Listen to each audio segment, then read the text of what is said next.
ആകാശവാണി. നമസ്കാരം.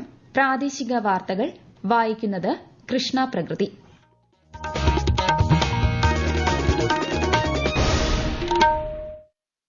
പ്രധാന വാർത്തകൾ.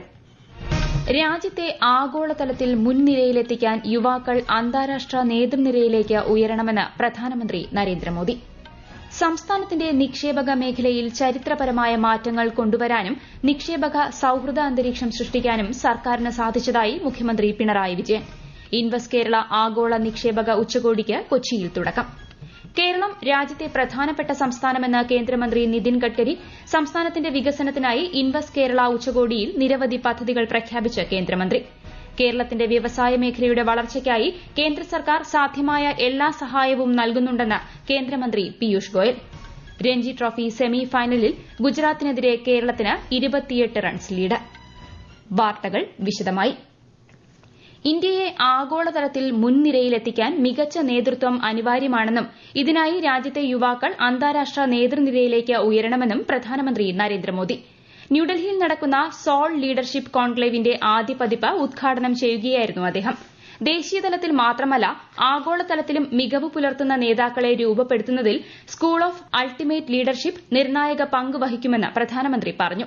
ചടങ്ങിൽ ഭൂട്ടാൻ പ്രധാനമന്ത്രി ദാഷോ ഷെറിംഗ് ടോബ്ഗെ മുഖ്യപ്രഭാഷണം നടത്തി.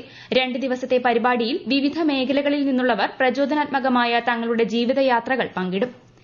സംസ്ഥാനത്തിന്റെ വ്യവസായ മേഖലയുടെ കുതിപ്പിന് പുത്തൻ ഉണർവ് നൽകുന്ന ഇൻവെസ്റ്റ് കേരള ആഗോള നിക്ഷേപക ഉച്ചകോടിക്ക് കൊച്ചിയിൽ തുടക്കമായി. സംസ്ഥാനത്തിന്റെ നിക്ഷേപക മേഖലയിൽ ചരിത്രപരമായ മാറ്റങ്ങൾ കൊണ്ടുവന്നതായി മുഖ്യമന്ത്രി പിണറായി വിജയൻ പറഞ്ഞു. നിക്ഷേപക ഉച്ചകോടി ഉദ്ഘാടനം ചെയ്യുകയായിരുന്നു മുഖ്യമന്ത്രി.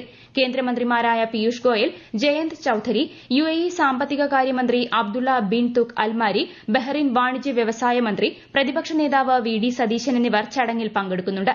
ഉച്ചകോടിയെ കേന്ദ്രമന്ത്രി നിതിൻ ഗഡ്കരി ഓൺലൈനായി അഭിസംബോധന ചെയ്തു. മാനവ വികസന സൂചികയിൽ മുൻപന്തിയിലായ കേരളം ഇന്ന് നിക്ഷേപക സൌഹൃദ അന്തരീക്ഷം സൃഷ്ടിക്കുന്നതിലും മുന്നിലാണ്. വ്യവസായങ്ങൾ തുടങ്ങുന്നതിനുള്ള നടപടികൾ ചുവപ്പ് നാടയിൽ കുടുങ്ങി നീണ്ടുപോകില്ലെന്ന് ഉറപ്പാക്കാൻ സർക്കാരിന് സാധിച്ചതായി മുഖ്യമന്ത്രി പറഞ്ഞു. We have taken a holistic view and are paying equal attention to all matters from policy formulation to the last mile implementation. We have ensured that no investor coming to Kerala will have to face the cobweb of procedural delays and meet the barriers of red tape. We have made major strides in simplifying procedures as regards investments.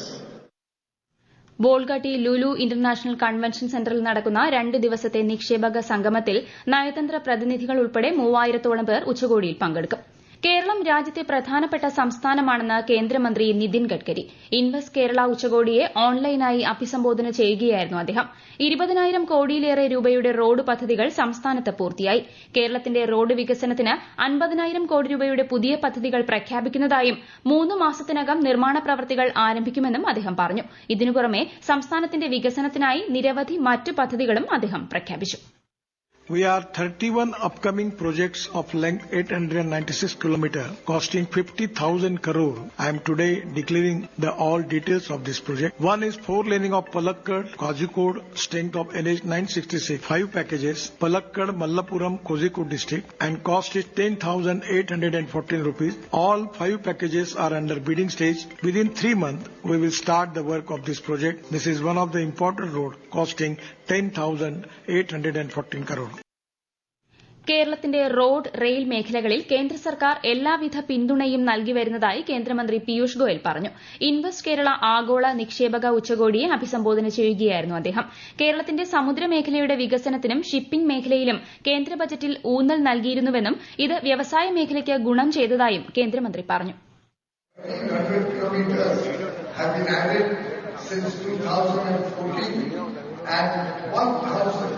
And 126 kilometers of national highway corridors are being developed under the Bharatmala project in Kerala.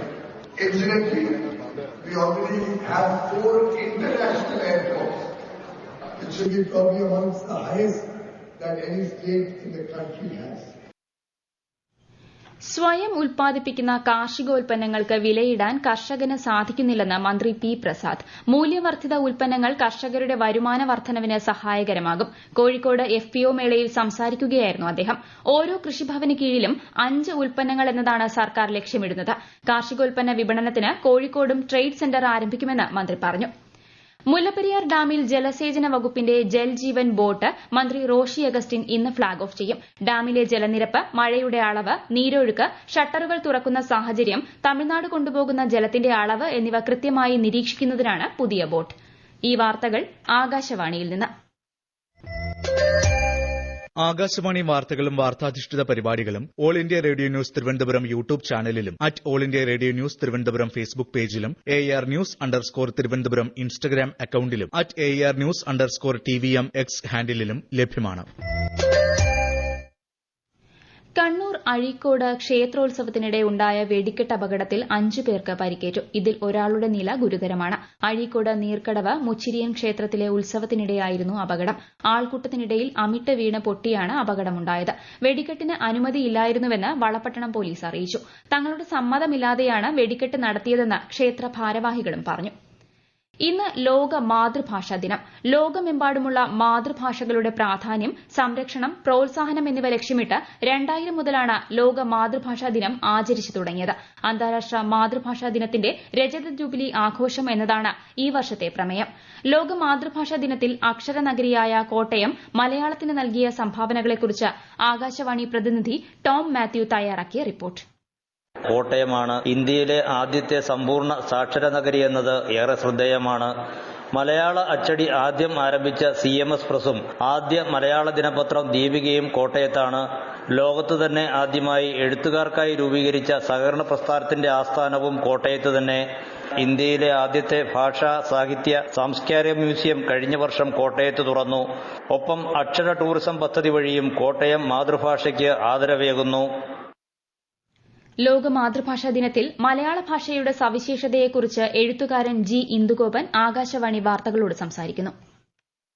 ഇന്ത്യയിലേക്ക് ഉള്ള വഴി കണ്ടെത്താനായി Portugal നാവികത്തലവൻ കബ്രാൽ വഴിതെറ്റി Brazil കണ്ടെത്തി. ഇന്ന് ബ്രസീലിൽ സംസാരിക്കുന്ന ഭാഷ പോർച്ചുഗലാണ്. ആ ഒരു അധിനിവേശ ഭാഷയാണ് സംസാരിക്കുന്നത്. അതേസമയം കേരളത്തിലേക്ക് വന്ന പോർച്ചുഗീസുകാർ കിണഞ്ഞു പരിശ്രമിച്ചിട്ട് പോലും നമ്മുടെ മാതൃഭാഷ മാറ്റാനോ കഴിഞ്ഞില്ല. ഈ മാതൃഭാഷാ ദിനത്തിൽ എനിക്ക് ഓർമ്മിപ്പിക്കാനുള്ള നമ്മുടെ ഈ ഭാഷയ്ക്ക് വേണ്ടി നമ്മൾ നടത്തിയ വലിയ പോരാട്ടങ്ങളാണ്. അന്ന് പോരാടിയതുകൊണ്ടാണ് ഇന്ന് നമുക്ക് നമ്മുടെ മാതൃഭാഷയിൽ സംസാരിക്കാൻ കഴിയുന്നത്. രഞ്ജി ട്രോഫി സെമി ഫൈനലിന്റെ 1ാം ഇന്നിംഗ്സിൽ കേരളത്തിന്റെ 457 റൺസ് പിന്തുടർന്ന ഗുജറാത്ത് 455-ന് ഓൾ ഔട്ടായി. 1ാം ഇന്നിംഗ്സിൽ നിർണായകമായ 2 റൺസ് ലീഡ് നേടിയതോടെ കളി സമനിലയായാലും കേരളം ഫൈനലിലെത്തും. ഒടുവിൽ വിവരം ലഭിക്കുമ്പോൾ 2ാം ഇന്നിംഗ്സ് ബാറ്റിംഗ് ആരംഭിച്ച കേരളം 26 റൺ നേടി. 2 ടീമുകളുടെയും 2ാം ഇന്നിംഗ്സ് ഇന്ന് തന്നെ പൂർത്തിയായി. ഫലനിർണയത്തിനുള്ള സാധ്യത വിരളമായതിനാൽ 1ാം ഇന്നിംഗ്സിൽ ലീഡ് നേടുന്ന ടീമിനാകും ഫൈനൽ സാധ്യത. ഫൈനലിൽ പ്രവേശിക്കുകയാണെങ്കിൽ കേരള ക്രിക്കറ്റിനെ ഇതൊരു പുതിയ ചരിത്രമാകും. ISL ഫുട്ബോളിൽ ഇന്ന് north east united FC Bengaluru FCയെ നേരിടും. രാത്രി 7:30-ന് ഷില്ലോങ്ങിലാണ് മത്സരം. വനിതാ പ്രീമിയർ ലീഗ് ക്രിക്കറ്റിൽ റോയൽ ചലഞ്ചേഴ്സ് ബംഗളൂരു മുംബൈ ഇന്ത്യൻസിനെ നേരിടും. ബംഗളൂരുവിലെ M. ചിന്നസ്വാമി സ്റ്റേഡിയത്തിൽ 7:30-നാണ് മത്സരം. ICC ചാമ്പ്യൻസ് ട്രോഫി ക്രിക്കറ്റിൽ ഇന്ന് നടക്കുന്ന മത്സരത്തിൽ അഫ്ഗാനിസ്ഥാൻ ദക്ഷിണാഫ്രിക്കയെ നേരിടും. ഉച്ചയ്ക്ക് 2:30-നാണ് മത്സരം. രാജ്യത്തെ ഓഹരി വിപണികളിൽ നഷ്ടം. ബോംബെ ഓഹരി സൂചിക സെൻസെക്സ് 439 പോയിന്റ് നഷ്ടത്തിൽ 75,296-ലും ദേശീയ ഓഹരി സൂചിക നിഫ്റ്റി 128 പോയിന്റ് നഷ്ടത്തിൽ 22,783-ലും വ്യാപാരം തുടരുന്നു. സ്വർണ്ണവില കുറഞ്ഞു. പവന് 360 രൂപ കുറഞ്ഞ് 64,200 രൂപയും ഗ്രാമിന് 45 രൂപ കുറഞ്ഞ് 8,025 രൂപയുമാണ് ഇന്നത്തെ വില. പ്രധാന വാർത്തകൾ വീണ്ടും. രാജ്യത്തെ ആഗോളതലത്തിൽ മുൻനിരയിലെത്തിക്കാൻ യുവാക്കൾ അന്താരാഷ്ട്ര നേതൃനിരയിലേക്ക് ഉയരണമെന്ന് പ്രധാനമന്ത്രി നരേന്ദ്രമോദി. സംസ്ഥാനത്തിന്റെ നിക്ഷേപക മേഖലയിൽ ചരിത്രപരമായ മാറ്റങ്ങൾ കൊണ്ടുവരാനും നിക്ഷേപക സൌഹൃദ അന്തരീക്ഷം സൃഷ്ടിക്കാനും സർക്കാരിന് സാധിച്ചതായി മുഖ്യമന്ത്രി പിണറായി വിജയൻ. ഇൻവെസ്റ്റ് കേരള ആഗോള നിക്ഷേപക ഉച്ചകോടിക്ക് കൊച്ചിയിൽ തുടക്കം. കേരളം രാജ്യത്തെ പ്രധാനപ്പെട്ട സംസ്ഥാനമാണെന്ന് കേന്ദ്രമന്ത്രി നിതിൻ ഗഡ്കരി. സംസ്ഥാനത്തിന്റെ വികസനത്തിനായി ഇൻവെസ്റ്റ് കേരള ഉച്ചകോടിയിൽ നിരവധി പദ്ധതികൾ പ്രഖ്യാപിച്ച കേന്ദ്രമന്ത്രി. കേരളത്തിന്റെ വ്യവസായ മേഖലയുടെ വളർച്ചയ്ക്കായി കേന്ദ്ര സർക്കാർ സാധ്യമായ എല്ലാ സഹായവും നൽകുന്നുണ്ടെന്ന് കേന്ദ്രമന്ത്രി പീയൂഷ് ഗോയൽ. രഞ്ജി ട്രോഫി സെമി ഫൈനലിൽ ഗുജറാത്തിനെതിരെ കേരളത്തിന് 28 റൺസ് ലീഡ്. പ്രാദേശിക വാർത്തകൾ കഴിഞ്ഞു. അടുത്ത വാർത്താ പ്രക്ഷേപണം 12:50.